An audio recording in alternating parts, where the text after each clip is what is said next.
Welcome back to Rouge the Bat Reads, Chapter 1 of The Walking Dead Hope. I'm Rouge the Bat. Now let's continue where we left off, shall we? Now, strewn on the floor were small boxes with names such as Trojan and Durex, which had no real meaning to her. She sorted through them until she found what she had been looking for all along, a pregnancy test.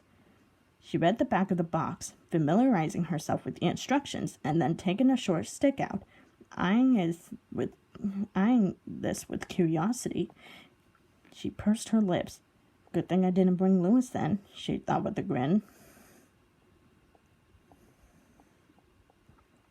She followed the instructions, however, reluctantly, and then sat down on the box while she waited. During the 2 minutes that the box advised, she bruised herself by scanning the rest of the office. She could see posters for some healthcare business.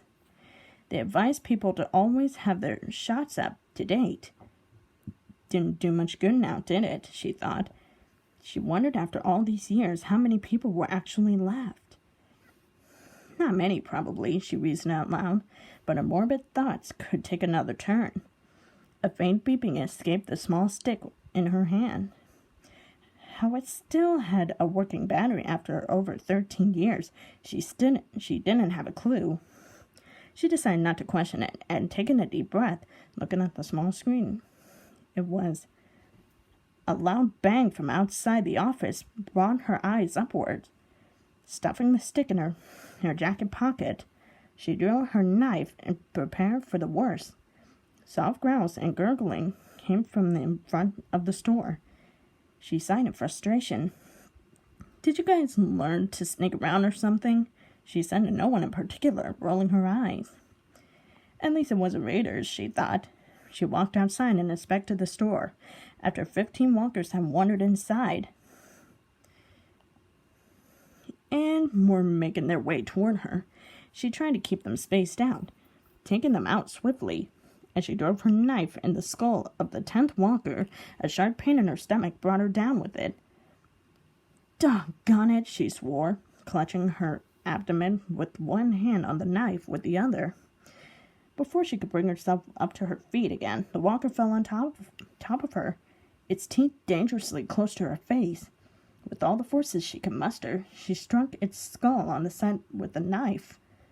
The dead weight of the walker weighed her down, making her groan as she tried to escape its clutch. With barely enough room to spare, she squeezed away from its grip and scrambled to her feet. She was surrounded by at least 7 of them, slowly dragging their feet toward her. Broken glass crunched under their dead weight, creating a cacophony, I don't know how to pronounce that, sorry, of sound combined with their loud growls and their chirping birds. "All right, come here," she yelled, brandishing her knife again. "Come here, suckers."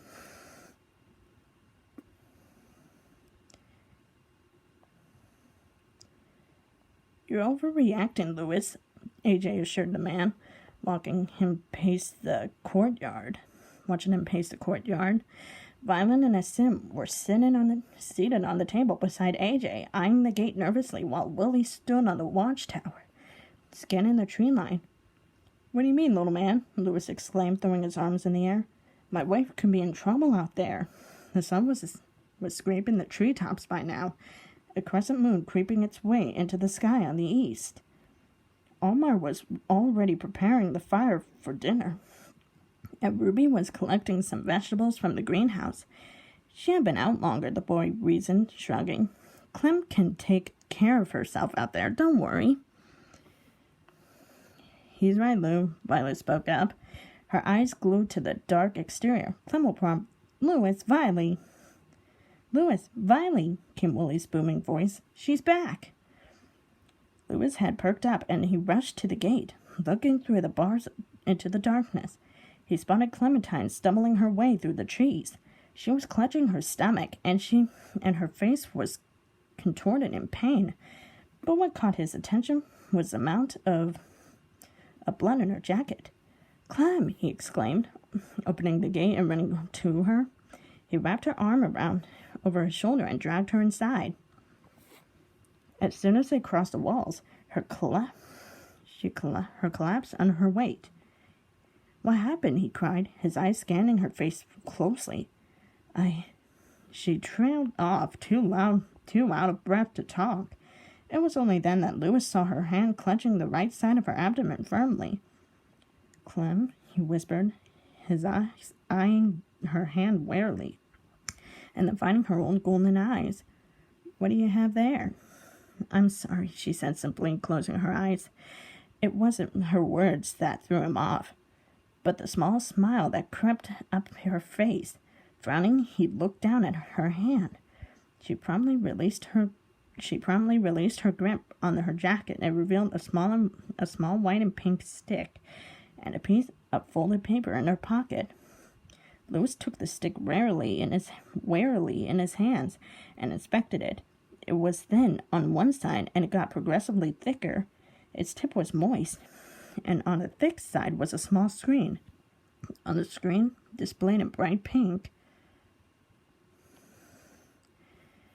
was a small plus sign. Confused, Louis took the paper and unfolded it. Inside was a picture of a woman holding a baby and a small message below it. "Congratulations, you're going to be a daddy," it read. His eyes widened in shock. He looked back at Clementine, whose eyes were open again. The pain seemed to have diminished enough for her to smile at him. Taking a breath, she nodded and took his hand. "It's positive."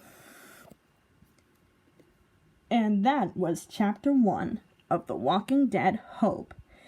The Walking Dead fanfiction written by Goofy Gomez. What do I think of it? I actually find this chapter to be really nice. Paragraph structuring is good, sentence structuring was good. I also like how Clementine was portrayed in this fanfiction. She is a tough cookie like me, but she's got skills. That's what I'm talking about. And I actually like the fact that the author actually ship Clementine and Louis in this story. That I can relate with you. Now, I personally have not played the Walking Dead video game series, but I heard it was really interesting.